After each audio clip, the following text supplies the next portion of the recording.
il y a également les fiches bonnes pratiques. Alors les fiches bonnes pratiques sont des recto verso A4 sur différents sujets. Elles ont toutes le même format, ce qui permet un standard en termes de lecture et de compréhension. Elles s'appuient sur des expériences pratiques et pas seulement sur des synthèses théoriques de sujets de la supply chain. Je vais vous en présenter une de façon un petit peu synthétique. On n'entrera pas dans le détail de tous les points qu'elle aborde, mais pour illustrer un petit peu mieux ce que ces fiches peuvent apporter. Mais avant cela, il est important de savoir qu'aujourd'hui, il en existe 18, que ces 18 fiches pratiques sont sur des sujets clés de la supply chain. Vous en avez ici quelques éléments qui sont dans le nuage de mots. Évidemment, le pilotage de la supply chain dans son ensemble, la planification, la gestion des données qui sont des éléments clés. Je vais y revenir sur l'illustration qui sera faite après, les prévisions de vente, la gestion des stocks, l'amélioration continue qui sont pas propres à des sujets supply chain, mais qui sont très importants dans nos métiers, la mise en place de WMS, etc. Bon, il est évident que ces fiches sont restreintes en termes d'accès aux membres de l'association.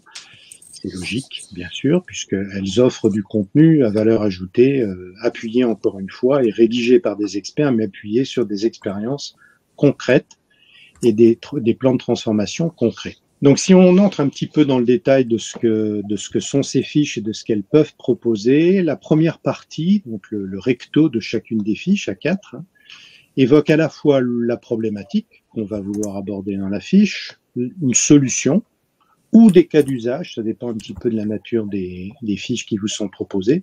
Et puis, ce qui est très important pour capitaliser et vous permettre, vous, de vous approprier certains éléments, la démarche qui a été suivie pour mettre en œuvre la solution ou pour appliquer les cas d'usage. Voilà. Si on l'illustre sur ce sujet qui est comment l'IA peut faire progresser la supply chain, sujet bien d'actualité évidemment, à la fois parce que l'IA offre un champ, l'intelligence artificielle donc offre un champ de progrès très significatif sur nos métiers, mais aussi parce que elle pose un certain nombre de questions sur les risques de substitution à l'humain, etc. Donc, il est important à la fois de démystifier ce que l'intelligence artificielle peut apporter, en ciblant bien des sujets concrets, et démontrer l'efficacité et l'apport de valeur. Donc, sur cette première partie, la problématique, par exemple, va être ici de cibler, c'est-à-dire de savoir sur quel sujet choisir de mettre en place des technologies d'intelligence artificielle. Les cas d'usage vont être, par exemple, c'est pas exhaustif bien sûr, mais dans cette fiche-là, c'est ceci qu'on a décidé de mettre en avant, mieux comprendre la demande. En général, je pense que personne autour de cette table ne me contredira, la compréhension de la demande est un élément clé de la supply chain. Si on ne comprend pas ce qu'on a adressé, il est difficile de savoir comment piloter ces flux pour le faire.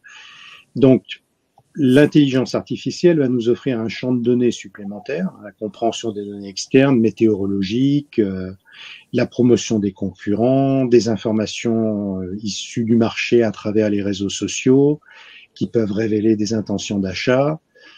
Ça peut aussi permettre de savoir, pour mieux adresser cette demande, comment regrouper les différents magasins pour pouvoir optimiser les réassorts de ces magasins, donc in fine les taux de service, comprendre les performances, les effets de saisonnalité et un certain nombre d'autres événements issus de l'analyse des données que les moteurs d'intelligence artificielle vont permettre, le machine learning notamment, pour pouvoir améliorer l'efficacité d'opérations de façon générale et en particulier d'opérations promotionnelles qui dans certains secteurs d'activité sont clés. Voilà ce que, par exemple, cette fiche va illustrer sur les cas d'usage. Si on va un petit peu plus loin, on entre dans la démarche qui peut être appliquée. Donc la démarche est somme toute assez classique, mais s'appuie sur des fondamentaux qui sont vraiment essentiels. D'abord, la technologie n'est pas une finalité en soi. Ce qui est une finalité en soi, c'est de répondre à des problématiques métiers et d'y répondre correctement. Donc, il est d'abord important de savoir quelles sont ces problématiques métiers. C'est de ça dont on part avant de savoir ce qu'on va appliquer. Si je prends l'exemple du machine learning, on ne va pas appliquer des algorithmes de machine learning qui sont dans l'intelligence artificielle pour le plaisir de le faire parce que tout le monde le fait. On va par exemple chercher à améliorer ses prévisions de vente. Donc avoir des modèles prédictifs appuyés sur des jeux de données plus représentatifs, plus précis et plus complets. Et c'est comme ça qu'un moteur machine learning, certains équipementiers automobiles l'ont fait avec une grande efficacité, je pense entre autres à Michelin, c'est comme ça que le machine learning va permettre d'améliorer les prévisions de vente. La seconde étape va être d'essayer de démontrer avant de passer dans une logique de production plus large. Démontrer, en anglais, c'est proof of concept. Donc, on va démontrer à la fois la valeur ajoutée de l'outil, mais aussi sa finalité, c'est-à-dire l'amélioration des processus métiers, l'amélioration des processus décisionnels dans la supply chain, notamment sur la gestion de la demande qu'on a évoqué comme un des fondamentaux à adresser en priorité. Et enfin, on passera en production. Si on tourne la page de la fiche bonne pratique, on va avoir des éléments qui sont essentiels, qui sont les conditions pour réussir. Les conditions pour réussir, elles se déclinent à la fois en facteurs clés de succès, par exemple avoir une meilleure exploitation des données que l'entreprise maîtrise déjà, c'est-à-dire qu'on a toujours, quand on parle de prévision de vente par exemple, des données existantes sur lesquelles on s'appuie. Et ces données doivent rester dans l'utilisation qu'on va faire de l'intelligence artificielle dans le cas de cette fiche. Voilà. Et ça, c'est un élément très important qui va améliorer progressivement la maîtrise de vos données tout en les complétant par des données complémentaires. Et puis, dans les clés de la réussite, il y a aussi les lessons learned, les learnings, comme disent les anglo-saxons, qui peuvent être des pièges à éviter. Et dans les pièges à éviter, il y a utiliser les bons professionnels. Et les bons professionnels en intelligence artificielle, ça va être par exemple une combinaison d'acteurs métiers qui vont être capables d'évaluer la représentativité des données sur lesquelles on va travailler, mais aussi des acteurs techniques comme des Chief Data Officers ou des data scientists qui vont apporter à la fois une méthodologie pour gérer ces données-là, pour le Chief Data Officer, et des algorithmiques maîtrisés au niveau du data scientist. Et ça, c'est beaucoup de travail. Cette combinaison d'individus, la part de l'humain, Emmanuel l'a souligné, est très importante dans nos métiers, et en particulier dans ces sujets de transformation et dans l'usage de nouveaux outils. Donc cette combinaison-là et le travail de chacun va être essentiel pour réussir.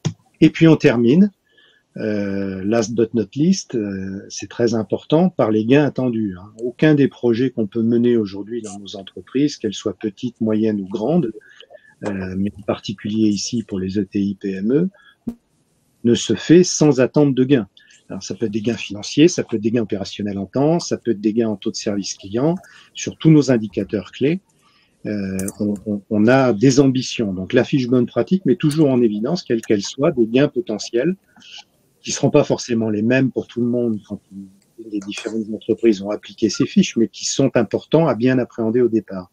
Donc par exemple, dans le cas de celle-ci, la disponibilité des articles dans les magasins, une fois que le réassort a été optimisé, va augmenter et augmenter la disponibilité des articles tout en maîtrisant bien ses stocks. Parce que bien évidemment, on peut toujours augmenter la disponibilité en augmentant les stocks, mais c'est pas le but des entreprises en général.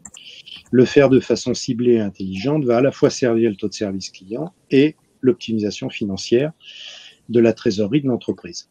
Voilà, à titre d'exemple. Alors, pour d'autres sujets de l'IA, ça peut être de la maintenance prédictive, donc la disponibilité de l'outil de production, la réduction des rebuts, l'amélioration de la disponibilité des produits les moins vendus, des produits les moins vendus, etc.